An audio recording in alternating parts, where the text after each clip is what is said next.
It was really hard for me to switch that mentality of I do it myself to being able to collaborate with other people. And that's when I started networking with going to networking events and meeting like different sponsors, meeting people who were really good at market research and really good at making connections with lenders and really good at doing every aspect of the business. And so I was able at that point to partner up with Open Door Capital, that's who we partnered with, Brandon Turner, and we able to get it on a 673 unit apartment complex. We were able to invest passively and we were able to vet them as operators and go in there and look at what they had done and be able to participate in that.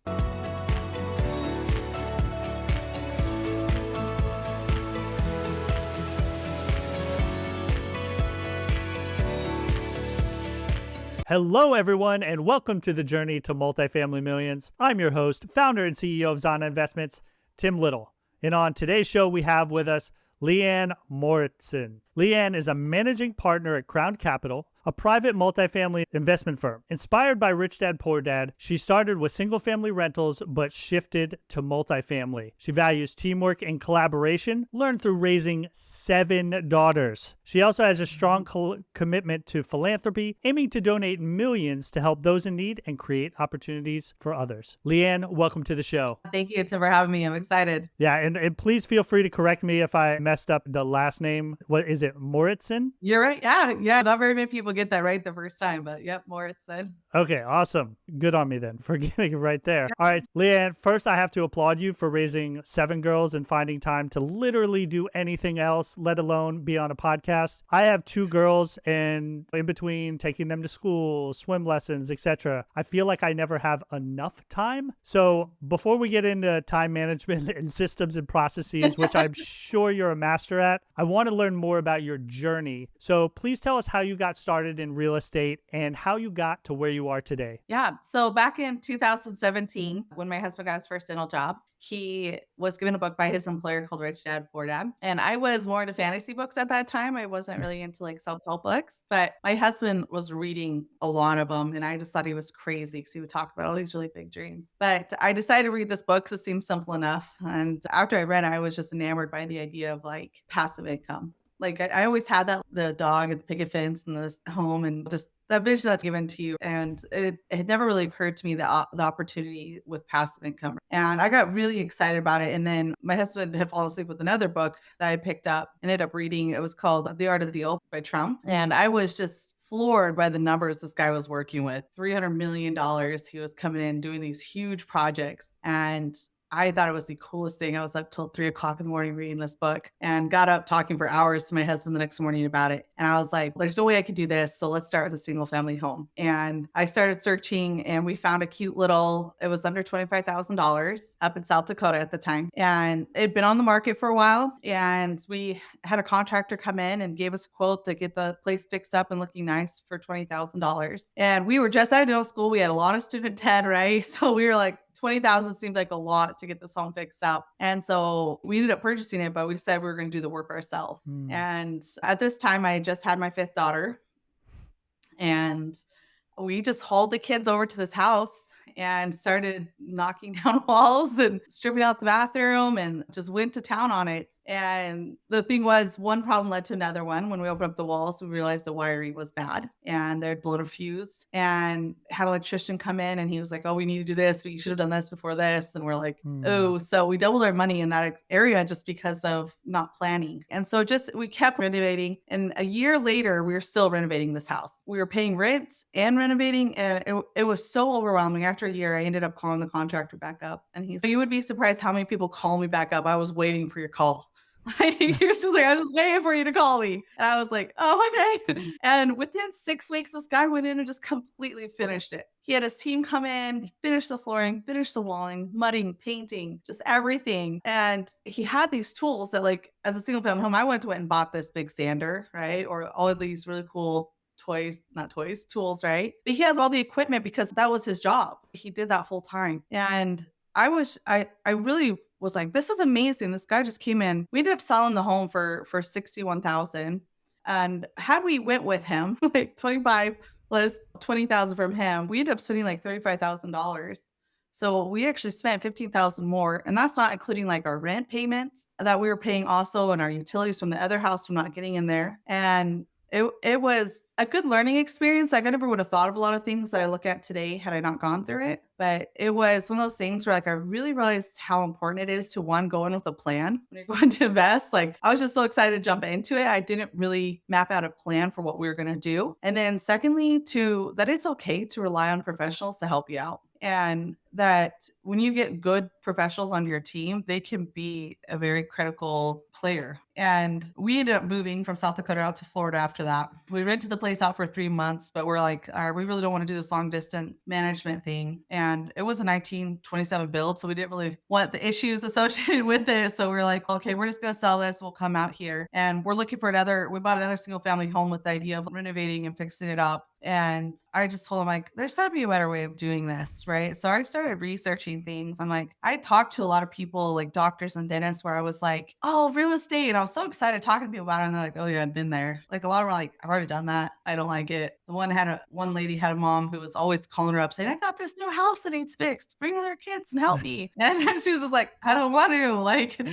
and so I realized a lot of people were enamored by real estate, but it was the same problem I was having. Or you're in there, you're trying to renovate it, you're trying to fix it, and you're working a job on the side. And so I had my kids full time, and then my husband was working a full time job plus like a prison gig where he was helping out doing dentistry at the prison. And so it was like our life was just so packed. And I don't know if you've heard of Tyler Duvereau. I don't know if I'm saying his last name right. Devereaux? Like he does a multifamily mindset group that we went to one of his 1-day events, 3-day events, and then ended up joining his mentorship program. And I thought it was the coolest thing, right? I was like, this was awesome. He had a 4-week course where he walks you through the whole process of setting up like your own team. So he goes through like the market research, building your team, building relationships with lenders and with brokers. And he walked through this process. I'm like, all right, I'm going to do this. But once again, I went at it with, I'm going to do it on my own. And so I was trying to do the market research, which took weeks diving into these markets and then like doing the underwriting and then talking to the brokers and talking to lenders. I was trying to do all this on my own. And time wise, it was very consuming. And I stepped back. I'm like, all right, what am I doing wrong? I'm like, at school, you're so focused on having to get in there and do everything yourself. Even my kids, a lot of times, be like, I had this group project, but they weren't helping and I just did it myself, right? And you're like, you're supposed to collaborate though. They won't do anything. And so I think a lot of times you're just taught to do it yourself, go in there, get it done. And that was my mentality. And it was really hard for me to switch that mentality of I do it myself to being able to collaborate with other people. And that's when I started going to networking events and meeting like different sponsors, meeting people who were really good at market research and really good at making connections with lenders and really good at doing every aspect of the business. And so I was able at that point to partner up with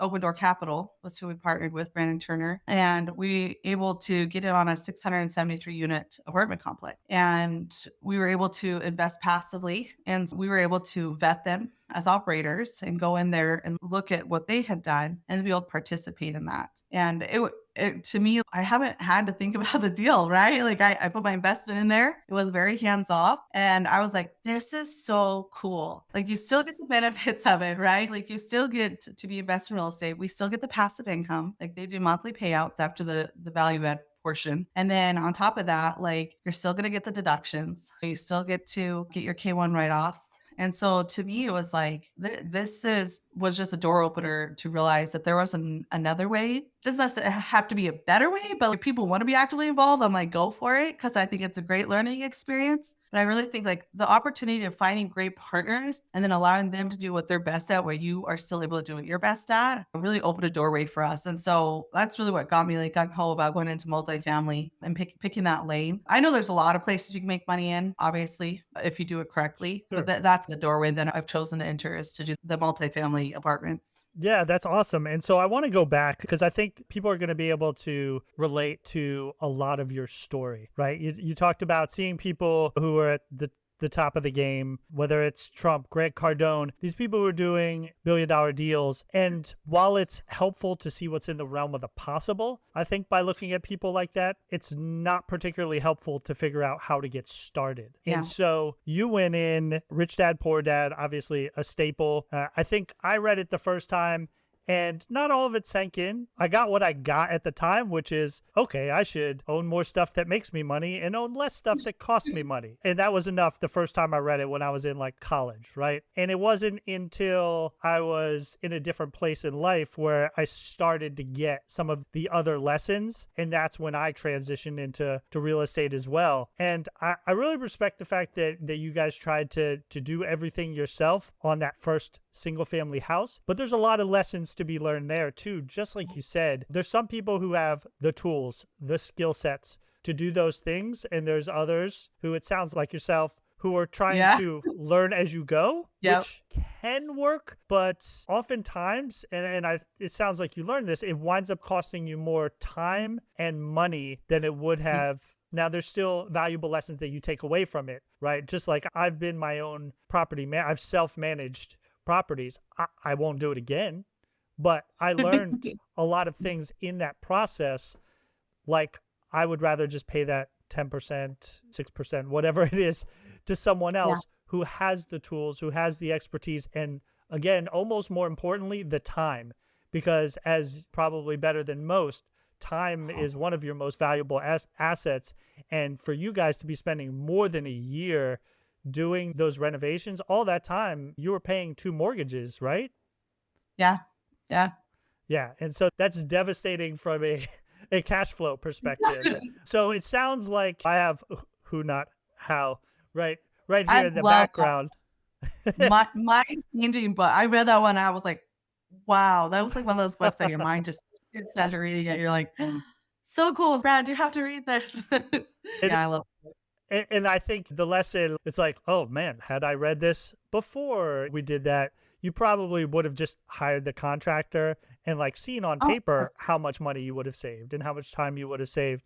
But again, part of that whole learning process, and I'm sure there's so many people who are going through this right now because someone told them to take action. So they bought a property and they're like, oh, I'm going to use a little elbow grease and fix all this stuff myself. But yeah, between the cost of the tools, right? Because tools for construction are not cheap, and the expertise required for things like electrical and plumbing and stuff like that, let alone getting people to sign off on it from the city if you needed to pull yeah. permits for that stuff. But no, I think that's great. You learned those lessons early, you moved past it, and then it sounded like you were trying to find a way to scale, right? And you found Yeah. passive investing. I guess, what was your process for vetting that sponsor who, in this case, a lot of people know Brandon Turner, Yeah. right? Yeah. As one of those sponsors, but still, that might lull people into almost a false sense of security where they're like, oh, he's famous, I don't need to vet him. It sounds like you Yeah. still tried to do what you knew as your due diligence for that sponsor because you were probably giving them what for you was a sizable amount of money. Is that accurate? Yeah, and I actually was on a call with because I'll go on calls for different sponsors and hear what they say, how they answer questions. Hmm? And I remember one call I went on, the investor said, "Oh, I trust this person. I don't even vet the deal anymore." And I'm like, "Ah, yeah, you should always vet the deal." One of the things that I don't think a lot of people do, like they have offering memorandums that they're long. They're 165 pages long, and I read them. Like, I read the whole packet. I don't wanna get into an investment that I don't know, and there's times I'll go through and I'll be like, this sounds what is this?" And I'll call them up and be like, "What part of this why are you wording this way? What's up with this?" And how I'm walking you through it.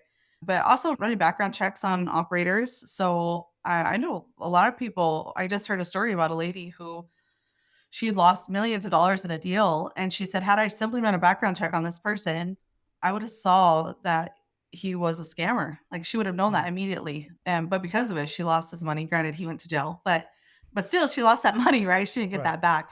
And so I do think even just doing a basic doing that, and then also do go through the financials of a deal. So, looking at the numbers and making sure that they're not like oh, it's like when you look at a deal and like the pro formas, but then the pro formas are way exaggerated from what the actual numbers are. Yeah. So going in and actually looking at the numbers in the deal, looking at the cash flow, looking at the debt that they already have, and then being able to we also I like to go and interview the property managers they're gonna go with or getting professional interviews from people who've worked with them directly. And then being able to go and read reviews on like different investors who've been in those deals with them and I'm an avid reader, so I do go through and I'll read their books. I'll look through all their content. There's been times I'll look through content and they'll say stuff that I'm like, that Mm. doesn't really mesh with how I feel, or they just seem a little bit more eccentric in areas that I'm not comfortable with. And everybody's different, right? Everybody's risks are different, right? So there's some people who would take certain risks that I wouldn't, right? I'm more of a conservative person. And I also look at like the type of debt that they're carrying, the type of interest rates that they're carrying, how those affect the deals. I remember asking one person when I first started out, just be like, oh, the interest rates are high right now. And they're like, you just write that deal with that interest rate. You make sure that when you're underwriting the deal with that interest rate, that the numbers work. And if they don't, you don't do the deal. Right. But that doesn't make the deal not plausible. It just means you have to underwrite it so that you're underwriting it with that higher interest rate. And I was like, oh, that makes sense. But so yeah, those are a couple things that we do. Also going out and seeing the properties and meeting with the people who are part of it, just really being able to get to know them on a personal level. I do also partially go off of like how I feel when I talk with them and just like the vibe. There's some people I immediately just, and I could be wrong about that, but I'm not gonna not go with that. But no, I think going through all the documents, going through the underwriting, going through the market research, right? There's a lot you need to know about the market itself.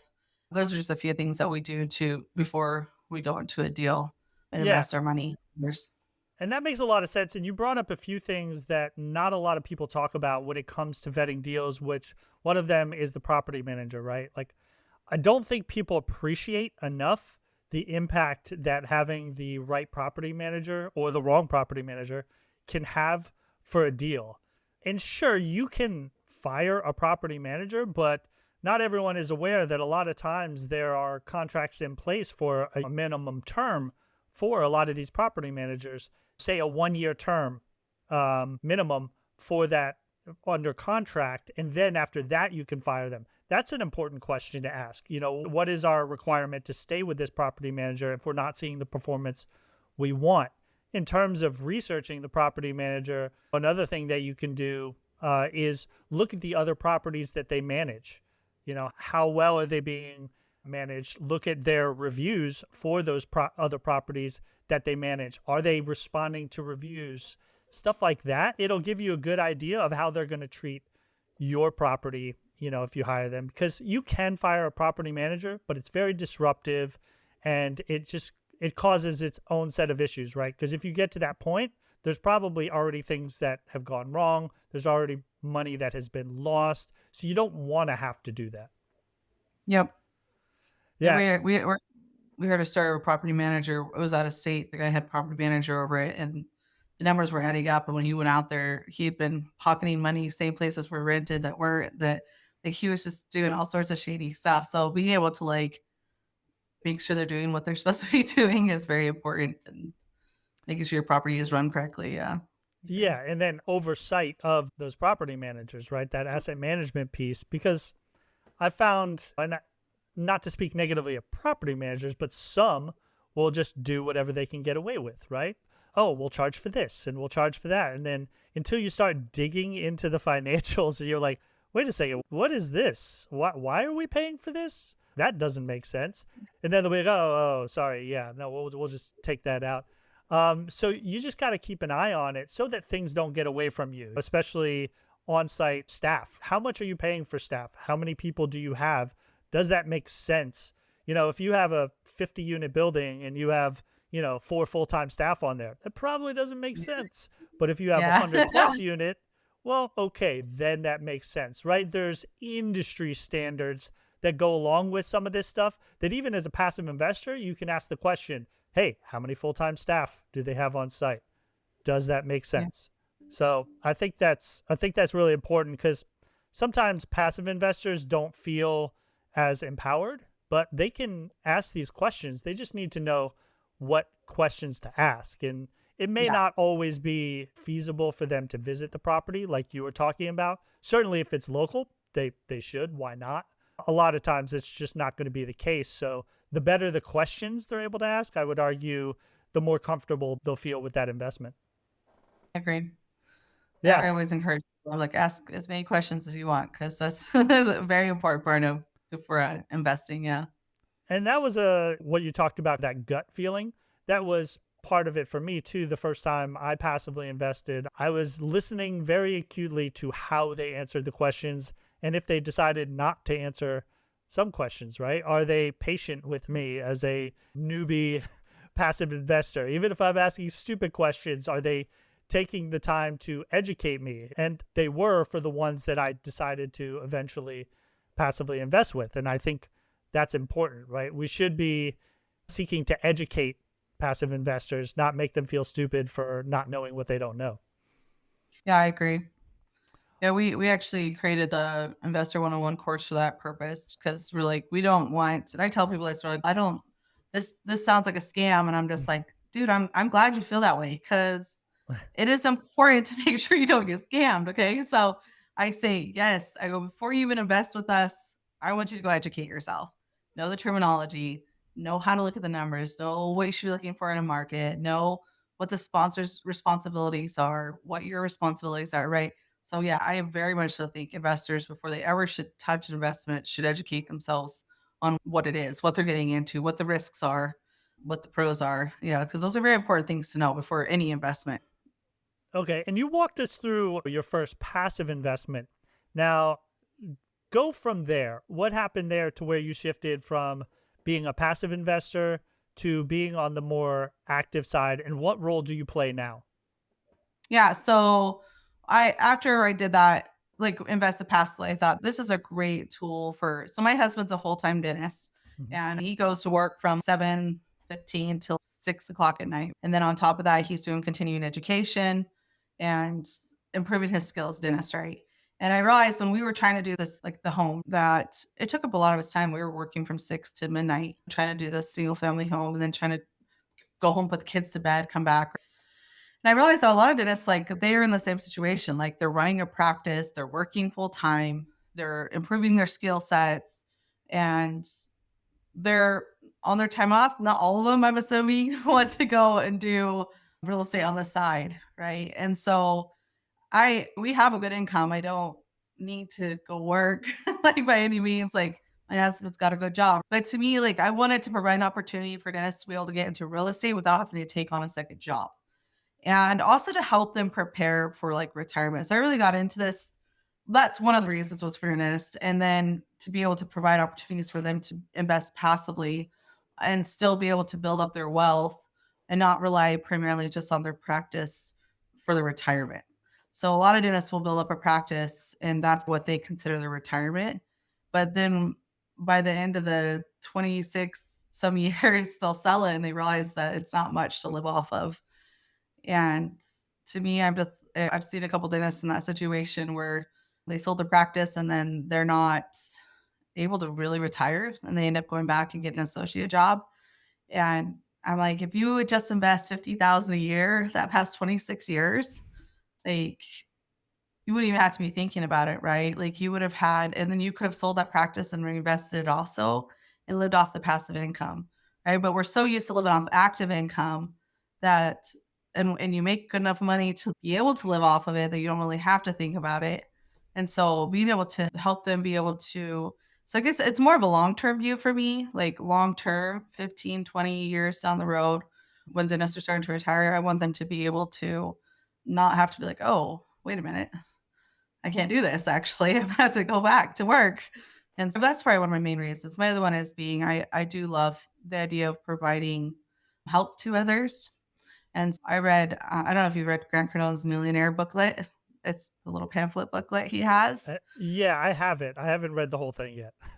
Yeah, it's very short. But in the beginning of it, he tells a story about raising money for a charity event. And he talks about not thinking that he was gonna be able to raise enough capital. He was raising 2 million for this charity, and the last person ended up donating $1 million to this charity. And I was like, "Oh my gosh, that's so cool!" Like I just thought that was so cool. So to be able to build wealth to a point where you could say, "Hey, I can go write this $1 million check to this worthy cause and be able to help people out." So the more people who can build wealth and be financially free, the more people can give. And you can't feed people from empty cupboards, right? I don't know if you've heard that phrase. So to me, I really want to help people become financially savvy to the point where they can make wise investment decisions and then build wealth to the point where they can be like, hey, I can give freely and I'm going to be okay. And I can be able to serve and give and not have to worry about whether I'm going to be taken care of. And so I love that concept that I guess I villainized wealth for a while. I thought they were selfish. I don't know. That sounds bad. I grew up thinking that. And my parents were very generous, despite us not being very wealthy. They were always very generous. But I realized that the more freedom you have, the more you can give. And so I love that concept too, and the freedom that multifamily real estate can do to build your wealth to the point where you can give more. Yeah, and I think that's a common sentiment is that hey, the whole money is the root of all evil and all that stuff.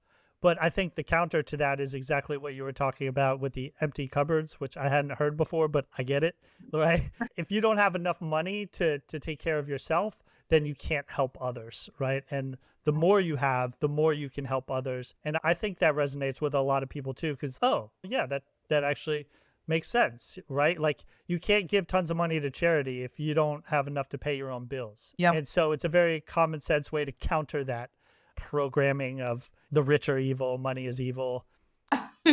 But It's very hard at. yeah, and so I guess what you're doing now, are you more of an operator, or are you working on these assets, or are you more of a fund of fund where you're vetting the sponsors who are working on these deals day to day? Yeah, so we do more of a fund to funds model and then vet the operators themselves. So it allows that, like we said, like that limited time. So I my time frame usually is from like 8 to 11 at night, and the nap times is usually what I'm. So that strategic partnership where I can go out and I can meet these people, I can vet them, I can run checks on them, I can interview people, I can do that in my spare time. But then they can full on do all the operational aspects of it, which is what I love about that model, right? So creating a special purpose vehicle where we can gather other dentists primarily, but other friends, family too, but gather them in that entity and then be able to go and negotiate with those operators to be able to get a good deal is more of our focus. So I'm really big on my like investor relationships, educating investors on vetting operators, and then being able to feel comfortable enough to the point where they could invest into those deals themselves also. Yeah, and I think that's because some people get intimidated when they hear stuff like fund of funds and Yeah. syndication and stuff like that. All these fancy And terms. rightly Right. so. And it Yeah. is confusing at first, but I think just to break it down simply for people, like I'm generally a sponsor, right? Like people invest directly with me. I'm in asset management meetings, yelling at the property manager. I don't really yell at them, overseeing property managers, stuff like that.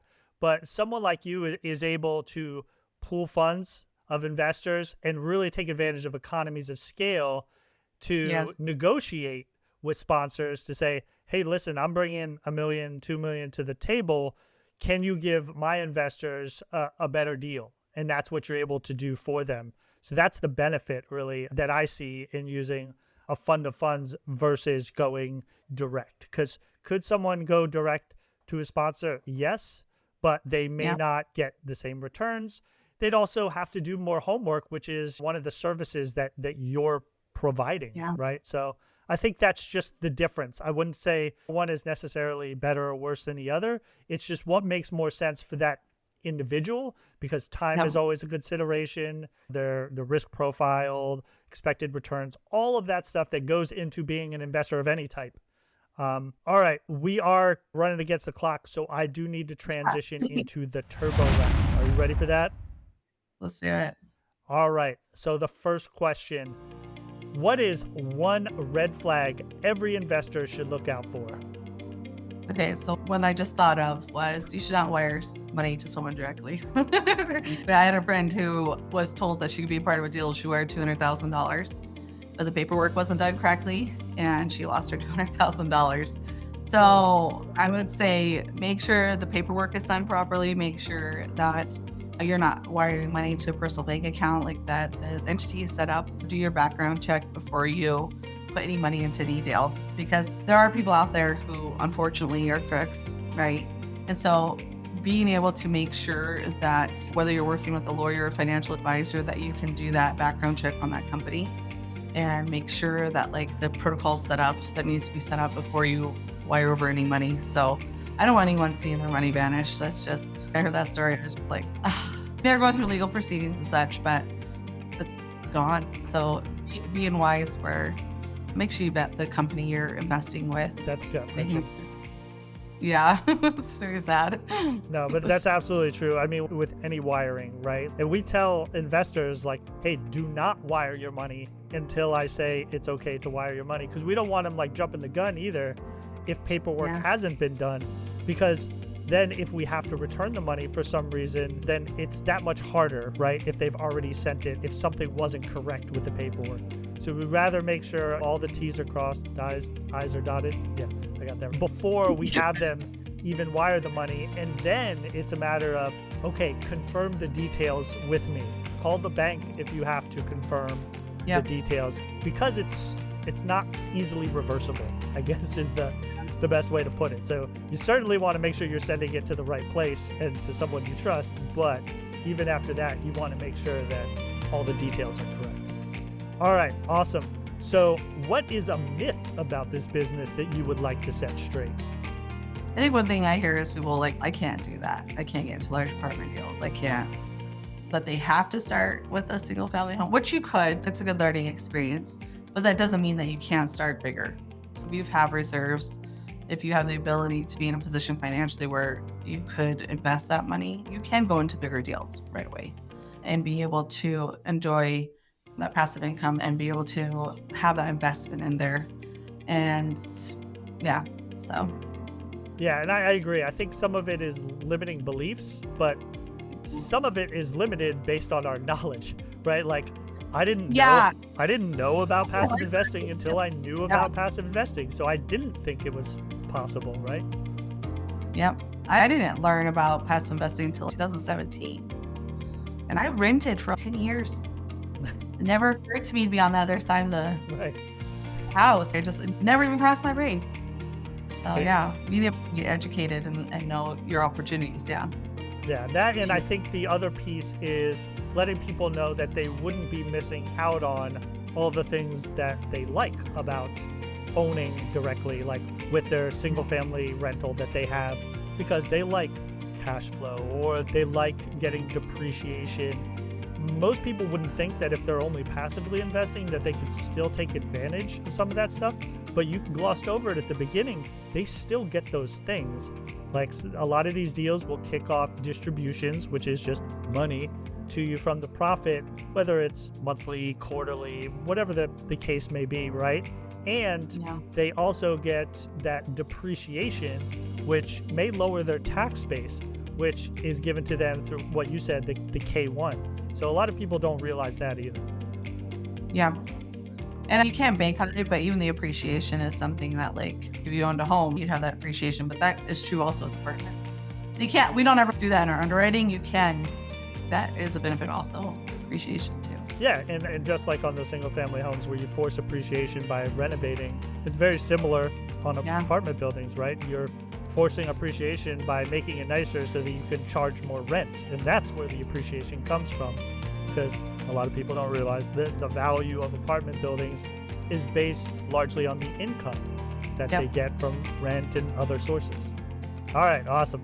So the last question, what does success look like to you?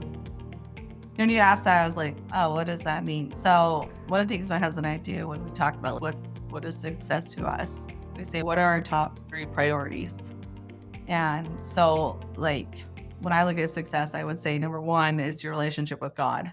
Personally, for us, like when we make decisions, we're like, okay, are we prioritizing God above everything else?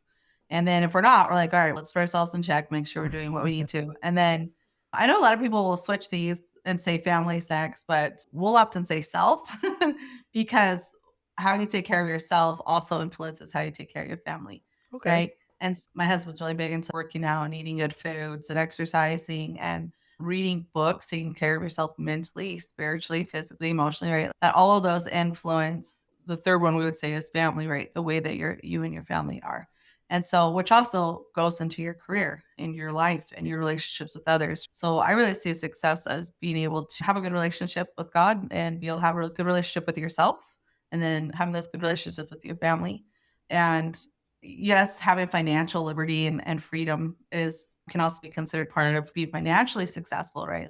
But I do feel like it encompasses, I feel like when you're successful, it encompasses all areas, right? Both financially, spiritually, physically, mentally, emotionally. Like every aspect of those areas are important to your success in life and really truly being fulfilled and feeling happy. Yeah, no, that's great. It's not something that we haven't heard that nuance as an answer to that this question, because you got into the prioritization piece, which I think is important, right? Because how can you identify what success is for you if you don't know what your priorities are? So I think that's an Yeah. important point for people to take that step first before they answer that question, which it sounds like you did in like record time while you were sitting there. So kudos. All right. Hey, Leann, this has been awesome. Please tell our Yes. listeners how they can get a hold of you and if there's anything else that you'd like to share with them. Yeah. So if you go crowncapital.net, you can get a hold of me. Or you can email me at leann@crowncapital.net. And yeah, I would say continue to listen to. I'm grateful for Tim being to let me on this podcast, and continue to educate yourselves and learn more. We do have an investor one-on-one course if people are new to this that you can go on. Same thing, crowdcapital.net/investor 101. And then you could probably put a link below, I assume too, if you want. But yeah, I really encourage people to learn. That's the first step, to go out there and learn everything you can, and then to make a choice and move, take action, and get out there and do it. But yes, thank you for having me on your podcast today. I do appreciate it. Absolutely. It was a pleasure. We'll definitely have all that information in the show notes. So, Leann, thank you again for coming on, and I look forward to continuing to see you do big things on your journey to multifamily millions. Thank you.